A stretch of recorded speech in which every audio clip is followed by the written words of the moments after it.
இந்த குரு பெயர்ச்சி இதுவரைக்கும் வரலாறு காண முடியாதபடி இந்த குரு பெயர்ச்சியினுடைய முக்கியத்துவம் என்ன தெரியுமா உங்களுக்கு?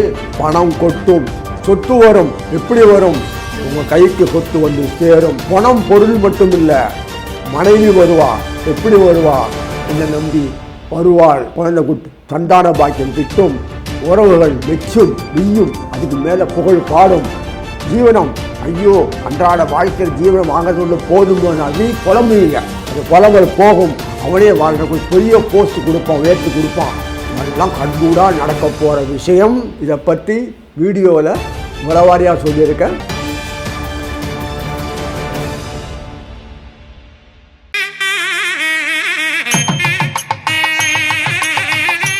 அன்பார்ந்த கடவுளொரு டிவி நேயர்களுக்கு கிருஷ்ணன் ராஜகோபாலன் காலை வணக்கத்தை பகிர்ந்து கொள்கிறேன். அன்பார்ந்த நேயர்களே, குரு பெயர்ச்சி 26ஆம் தேதி மே மாதம் 2026 பெயருது.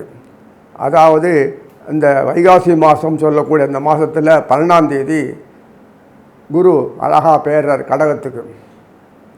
கடகத்துக்கு பெயர்ந்த அந்த நேரத்தில் எல்லாம் ஆபரண யோகம் கொடுக்குற மாதிரி எல்லாம் சனீஸ்வரன் மீனத்தில் இருப்பார், செவ்வாய் மேஷத்தில் இருப்பார், சுக்கிரன் சூரியனும் ரிஷபத்தில் இருப்பார், புதனும் சூரியனும் சிவத்தில் இருப்பார், சுக்கிரன் மீனத்தில் இருப்பார். இதை சுக்கிரனும் புதனும் சத்தம் பண்ணாமல் ராசி பருந்து பண்ணிக்கிறாங்க.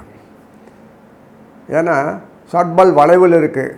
சந்திரன் வந்து உத்தரத்தில் இருந்தால் கூட கண்ணியில் இருந்தால் கூட சட்ப வளைவு தான். சுக்கிரன் இன்டைரக்டாக இந்த கேது கடகத்தில் இதில் சிம்மத்தில் உட்காந்த கேதுக்கு இன்ஸ்ட்ரக்ட் பண்ணுறார், கவனமாக இருங்க. அந்த செவ்வாய் சும்மா இல்லாத இந்த ராகு வேறு பார்க்குறாரா, முறைக்கிறார். உனக்கு தான் கண் இருக்குன்னு எனக்கும் கண் இருக்குன்றார் ராகு. ஆக இந்த ஒரு பெரிய ஒரு இதுனா புத்தியை பயன்படுத்தி தான் போனோம். இந்த குரு பேச்சில் எல்லாம் சாதகமாக இருக்கிற மாதிரி இருக்கும். ஆனால் சாதுக்கள் எப்போதுமே கோட்டை விட்டு தான் இருப்பாங்க. அந்த மாதிரி அமைப்பில் இருக்குது.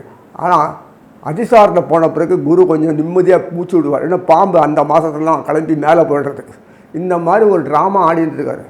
அதில் பிரமாதமாக இருக்கும். சாமர்த்தியம் இருக்கிறவங்களுக்கு நன்னா வாழ முடியும். எல்லாம் நேரம் வந்து குடுன்னு சொல்கிறவங்களுக்கு ஒன்றும் கிடைக்காது. இதுதான் விஷயம். புத்தி சாமர்த்தியம் இருக்கணும், கவலைப்பட வேண்டாம். நாட்டில் எது எப்படி இருந்தாலும் நமக்கு நன்மையே விளையும், அவ்வளோதான். இது ஒவ்வொரு ராசியாக பார்ப்பேன். அன்பார்ந்த விச்சிக ராசி நேயர்களே, அருமையான குரு பெயர்ச்சி. எப்போது வழக்கத்தில் இருக்கிற குரு இனிமேல் வரப்போகிறதுல அப்படி தான் இருப்பான்னு நினைக்கிறேன். அடுத்த குரு பெயர்ச்சி இப்படி தான் இருக்கும். சர்ப்பங்கள் கண்ட்ரோலில் இருக்கிற மாதிரி ஒரு தோஷம் கண்ட்ரோலில் தான் இருக்குது. சந்திரன் வெளில வந்துட்டார், உத்தரத்தில் இருக்கார். சர்ப்ப வளைவுன்றது பொறுத்த வரைக்கும் அங்கேயே ஆப்படிச்சிட்டார். பயங்கரமான சாக்ரிஃபைஸ் பண்ணோம். கொஞ்சம் வரம் போகிற மீறினா அமுக்கு. யார் அமுக்கிறது? செவ்வாய் சனி தான் அடிக்குது, அடி வாங்குறதுங்க. அவங்க தான் வேலை செய்யணும், டூல்ஸு. அதை டூல்ஸ் உடச்சிட்டான்னா எப்படி இப்படி இது பண்ண இல்லையா, என்ன பிரயோஜனம்? அதனால தான் எதுக்கு சொல்லலாம், செவ்வாய் விருச்சிகத்துக்கு எவ்வளவோ விஷயங்கள் பார்க்கும்போது சரியான பாதையில் போகிற மாதிரி இருக்குது. ஏதோ ஒன்று லூப் ஹோல் கிடைக்கிறது அவங்களுக்கு அமுக்கிறதுக்கு. அதுதான் சந்திரனை பிடிச்சா தெரியும். மூளை சந்திரனுக்கு எப்போதுமே உண்டு இல்லை. செவ்வாய் சந்திரன் இன்டிமேசி ஜாஸ்தி. சந்திரன் தனக்கு தன்ன மாதிரி சொல்லும்போது அது தந்த மாதிரி சபாய் ஃபாலோ பண்ணணும்னா மேலே வந்துடலாம். சந்திரனுக்கு கொஞ்சம் நெகட்டிவாக இந்த குரு அவ சம்மந்தப்படி சொல்லிட்டான்னு வச்சுக்க, இது உள்ளதும் போய் நிற்பார் செவ்வாய். நான் என்ன பண்ணுறது?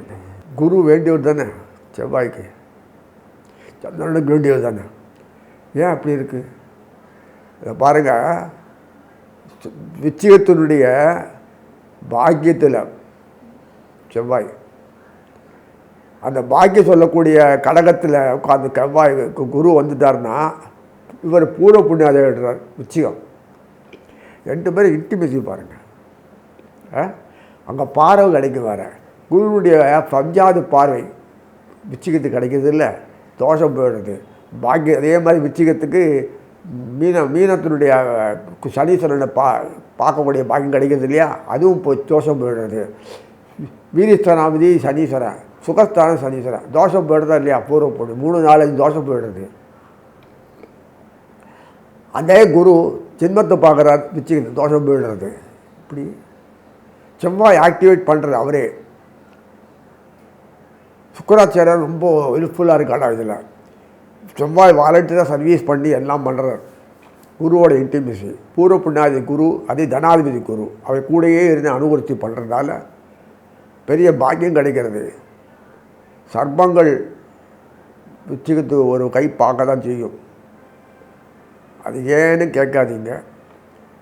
எப்போதுமே வேண்டியவனா இருந்தால் கூட சிச்சுவேஷன் தகுந்த மாதிரி பார்க்காம கொஞ்சம் பக்கத்தில் இருக்கணும். உரசிட்டாருன்னா அவன் மேலே ஆத்திரம் வந்துடும். இதால் என்ன புத்தி கித்தி கிடையாதா, இவனோட என்ன ஒரு நேசிப்பே வேண்டாம்னு சொல்லிட்டு ஒதுங்கி போடுவாங்க. கவுர ஸ்டேட்டஸ் அவன் பொசிஷன் ஸ்டேட்டஸில் பார்ப்பான். இல்லை இதால் வச்சு ஆபத்தின்மே கைட்டு விட்டுடலான்னு விட்டுருவான். ஸோ பிஸ்னஸுக்கு ஏற்ப இல்லாத ஒரு ஆள்னா செவ்வாய் தான். டைம் எலிமெண்ட் பார்க்க மாட்டான். எப்படி நேரத்துக்கு திடீர்னு புத்தி மாறிடும். அரணை பார்த்து அரணை புத்தி மாறிடும். அப்புறம் பின்னாடி வருத்தப்படுவான். வருத்தப்பட்டாலும் போனது தானே. அந்த குறைபாடு செவ்வாய்கிட்ட இருக்குது. ரொம்ப ஆபத்து அது. அதை கொஞ்சம் மாற்றிக்கணும். மாற்ற மாட்டாங்க. அவர் கண்ட்ரோல் இல்லாத போய்டுறது. டெம்பரமெண்டல், அன்கண்ட்ரோலபிள். ஸோ செவ்வாயினுடைய அமைப்பில் பார்க்கும்போது குஷி ஓவராக தான் ஓவர் எக்ஸைட்மெண்ட்டில் ஆகிடுவார். துக்க குழம்பு ஓவராக டவுன் ட்ராடனாக போடுவார். இது ரெண்டுமே ஆபத்து இல்லை. வொலட்டிலிட்டி ஜாஸ்தியாக இருக்குது இல்லையா, வொலாட்டிலிட்டி.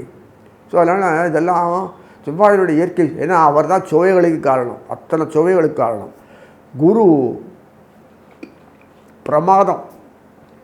இந்த ஒரு வருஷத்துக்கு குரு பேச்சினால் அதிக லாபம் அடைய போகுதுன்னா விச்சிகன்னா கூடையே இருக்கார். விட்டது பிடி தொட்டது பிடின்னு சொல்கிற மாதிரி கூடயே இருக்கார். பரவாயில்ல, நானும் கஷ்டம், அவருக்காக கஷ்டப்படுறேன், வக்கரமாக்கிறார். ஆக்சுவலி அவர் குருவோட ஃபுல் அண்ட் ஃபுல்லு. ஃபஸ்ட்டு போய் குரு கடலில் உட்கார்ந்த உடனே செவ்வாய் வரல. புதன் சுக்கரன் பேசி முடிச்சுட்டு எல்லாம் முடிச்சிட்ட பிறகு சூரியன்லாம் முடிச்சுட்டு அப்புறம் மெதுவாக முதலே மீட்டிங் போட்டுருது தினத்தில் சுக்கராச்சாரியர் புதனெல்லாம். அப்புறம் தான் மெதுவாக ஒருத்தராக வந்தார். அப்புறம் செவ்வாய் குரு உட்காந்து நம்ம ஜாலியாக ரொம்ப 6 மாதம் செவ்வாய் குரு நான் பராக்கிரம யோகம் பேர், பராக்கிரம யோகம். அந்த மாதிரி யோகம்லாம் கிடைச்சிருக்கு. விறு ஒரு எந்த வித எதிர்ப்பு இன்றி மேலே வந்துட்டே இருப்பீங்க. அது உண்டான டயத்துக்கு அந்த டீம் ஒர்க்கு அவங்களே அது டைம் செட் ஆகி அதுவே மேலே வந்துடும். பிரமாதம் போகக்கூடிய பாக்கியம். குரு பயிற்சி ஆனால் ஒரு 6 மாதத்தில் உங்கள் பொசிஷன்லேருந்து எல்லாம் மாறி நிற்கும். இது கீழே இறங்குற பொசிஷன் இல்லை, மேலே பொசிஷன், மேலே போகக்கூடிய பொசிஷன். மேலே போகிற பொசிஷன்னா யாரையும் வச்சுக்காதீங்க. வாழ்க்கை தரம் உயர்ந்து எஸ்டாப்ளிஷ் பண்ணுவீங்க. அப்படி காலை தூக்கி விட்டுப்பீங்க. இது நீங்கள் என்ன நினைக்கிறீங்களோ செயல்படுத்துவீங்க. நல்லதே நினைங்க. நீ என்ன நினைக்கிறீங்களோ அது செயலில் காட்டி முடிச்சுருவீங்க. அப்படின்னா அதுக்குள்ளே அந்த அளவுக்கு ஃபாஸ்ட்டாக வரும். நல்லதே நினைங்க. ஏன்னு கேட்குறீங்கன்னா விச்சிகத்தினுடைய லாபாதிபதியே புதன் தான்.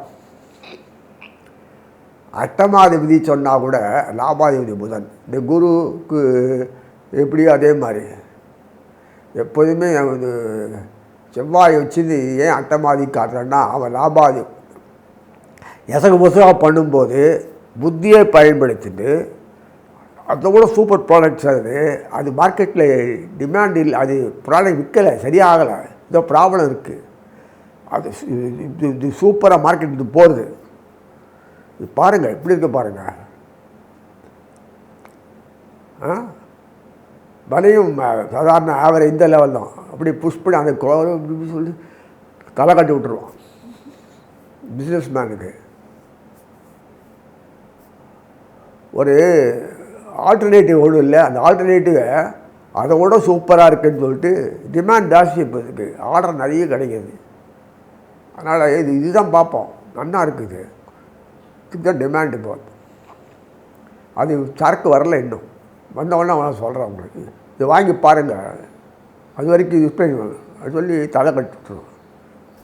பிஸ்னஸ் பண்ண ஆப்பர்ச்சுனிட்டியை பயன்படுத்தி எப்படியெல்லாம் பேசணும், நீ பேசணும், கொள்ளணும், செயல்பட. மார்க்கெட்டிங் ட்ரெண்டு இப்படி ஷேர் மார்க்கெட்டில் அப்படி தானே பண்ணுறாங்க. ட்ரெண்டு எவ்ரிதிங் பிஸ்னஸ் ஆக்டிவிட்டிக்கு மைண்டு எப்போ அலர்ட்னஸ் ஷார்ப்பாக இருக்கணும். சந்தர்ப்பங்களை பயன்படுத்திக்கணும், சாதகமாக பயன்படுத்தணும். அலர்ட்னஸ் எப்போதும் இருக்கணும்.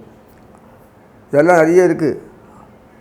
டைம் எலிமெண்ட்டுன்றது எப்படி வேணால் மாறும். அதெல்லாம் அந்த பிஸ்னஸ் புத்தி மைண்ட் எப்போதுமே இருக்கணும். எதுவுமே பிஸ்னஸ் ஆக்டிவிட்டிஸ் பார்த்துப்பா, நஷ்டமே அடைய மாட்டான். நஷ்டத்தையே லாபமாக்கக்கூடிய அமைப்பில் கொண்டு வருவாங்க. அதனால் லைஃப் வியாபாரம் மாதிரி ஆகிடுமேனா கிடையாது. லைஃபே வியாபாரம் மாதிரி தான். அது வியாபாரம் நினைக்காதீங்கன்ற. உனக்கு ஃபேவரபுளாக ஒய்ஃப் இருக்கணும், ஃபேவரபுள் அவளுக்கு ஏற்ற மாதிரி நடக்கணும்னா அது தகுந்த ட்ராமா தான் ஆக்ட் பண்ணணும். 2 பேரும் வழிஞ்சிட்டிங்கன்னா தெருவில் போயிடும் குடும்பம், இன்னொருத்தர் கை போயிடும் சுத்தெல்லாம். எப்படி இருப்பார்? அதனால் இந்த டெக்னிக்கெல்லாம் நல்லா தெரிஞ்சவன் தான் பிஸ்னஸ் மேன். லைஃப்பில் பிஸ்னஸ் மேன் மாதிரி தான் இருக்கணும். சில விஷயங்களில் அப்படியே இருந்துட்டேன்னா முட்டை கெட்டிக்காரத்தன சாமர்த்தியத்தனோட செயல்பாடு தான் வரும் தவிர கோட்டை விட்ட பிறகு சாமர்த்தியம் நடக்கிற அர்த்தம் இல்லை எதுவுமே. அதனால் இந்த விச்சிகத்தினுடைய இது லைஃப்பில் பொறுத்த வரைக்கும் லாபாதிபதி சொல்லக்கூடிய புதன் அவராக அஷ்டமாக இருந்தாலும் கூட ஓரளவுக்கு மெயின் கூட எந்த அளவுக்கு கொண்டு ஹெல்ப் பண்ணுறாரு. அதிகபட்சம் பார்த்தோன்னா குரு மேக்ஸிமம் பூர்வ புண்ணாதி குரு தனாதி குருனுடைய அமைப்பு பாக்கியத்தில் போகிறதுனால ஜென்மத்தில் கிடையாது. ராசியில் பார்க்குறார். 6 மாதம் திறந்து பார்த்துட்டு இருப்பார். வேறு என்ன வேணும்? செவ்வாயும் குழுவுக்கு வந்துருக்கார். நேஷனல் பில்டிங் ஆக்டிவிட்டீஸ் மன வரும். திரும்பி பார்க்கறதுக்குள்ளே டேமேஜ் ஆன வேர்ல்டு லெவலில் அந்த ஊரெல்லாம் பிரகாசிக்கும். அந்த அளவுக்கு பண்ணக்கூடிய ஆற்றல் உண்டு. ஏன்னா நம்மளுடைய இதை பயன்படுத்தின்னு அவங்க பயன்படுத்திக்க போகிறாங்க. அப்படிதான் என்ன அர்த்தம்? நம்ம இது ஃபாரின் எக்ஸ்சேஞ்ச் நிறைய ஃபீல்டு வரும். இப்போ இங்கே இருக்க இண்டஸ்ட்ரியெல்லாம் இங்கே டெவலப் பண்ணால் தான் அங்கே போக முடியும். அவனுக்கு எதுக்கு பணம் டெவலப் பண்ண முடியாது? இங்கேருந்து வாங்கிப்பாங்க. எல்லாமே எக்ஸ்போர்ட் இங்கேருந்து இங்கே ஓவர்சீஸ் எக்ஸ்போர்ட்டிங் தான் இங்கே வெளிநாட்டுக்கு அன்னி செலாவணி. அப்போ நம்மக்கிட்ட சின்ன சின்ன இண்டஸ்ட்ரியெல்லாம் பெரிய லெவல் ஆனால் தான் அனுப்ப முடியும். இன்வெஸ்ட்மெண்ட் ரிட்டர்ன் நிறைய வரணும்னா அதிகமாக போட்டு முதலீடு பண்ணி சம்பாதிச்சு கொடுக்கணும்னா நிறைய இன்வெஸ்ட் பண்ணணும், ஷேர் பண்ணிக்கணும். அதெல்லாம் வரும்போது நிறைய விஷயங்கள்லாம் நமக்கு கை கொடுக்கும். அந்த நேரத்தில் கை கொடுக்கணும் இல்லையா? அவ்வளோ ரூபா முதல்ல போடணும், அவளுக்கு தகுந்த மாதிரி ஆட்கள் இருக்கணும், சப்சிடரி கம்பெனி பண்ணணும், அதை ஆல்டர் செய்யணும், அரசாங்கம் ஒத்துழைக்கணும். இதெல்லாம் உழைக்கக்கூடிய பகுதி நிறைய கிடைக்கிறது இல்லையா? செவ்வாய் உழைக்க தயாராக இருக்காங்க. முதல் யார் போடுறது? அதே குருவே போடுறாரு. குருவே ஆச்சரியமாக இருக்குது பாருங்கள். இதில் அப்படியே வக்கரமானால் கூட குரு அதிசாரத்தில் போன கூட செவ்வாய் கூடயே இருக்கார். அதனால் விச்சிகத்துக்கு வாழ்க்கையில் இதுவரைக்கும் இல்லாத ஒரு அமைப்பில் பெரிய லெவல் வாழ்கிறது. 4 பேரை பணக்காரனாக்கிட்டு அதை பெருமையாக இண்டஸ்ட்ரியல் ஆக்கிட்டு தானும் ஒரு இண்டஸ்ட்ரியலிஸ்டாக இருக்கார். தன்னை சாதங்களை இண்டஸ்ட்ரியலிஸ்ட் ஆக்கிட்டு தானும் ஒரு இண்டஸ்ட்ரியலிஸ்ட் ஆகிடுவார். இப்படி ஒரு அமைப்பு இருக்குது. மற்றவங்களுக்கு இருக்குது வித்தியாசம். திருப்பி பழையபடியே வேலைக்காரன் ஆகிறதுக்கு அவர் கூச்சப்படுறதே கிடையாது. தானே கீழே இறங்கி லெவலு திடீர் இண்டஸ்ட்ரியலிஸ்ட் இல்லை, லேபராக இருந்து புஷ்ஷிலேருந்து பெரிய இண்டஸ்ட்ரி ஆகிறது. தானே இறக்கி வந்தால் கூட அது மறுபடியும் ரீஎஸ்டாப்ளிஷ் பண்ணிடுவார். அதுதான் விச்சிகத்தினுடைய பெரிய அமைப்பு. இத்தனை விஷயங்கள் குடும்பத்தில் எத்தனையோ பிரிவினை இருக்கும். அதெல்லாம் எப்படி சாமர்த்தியம் பண்ணுறான்னு தெரியாது. குரு கடாட்சம் இருந்தாலே போதும் இல்லையா? ஆமாம்.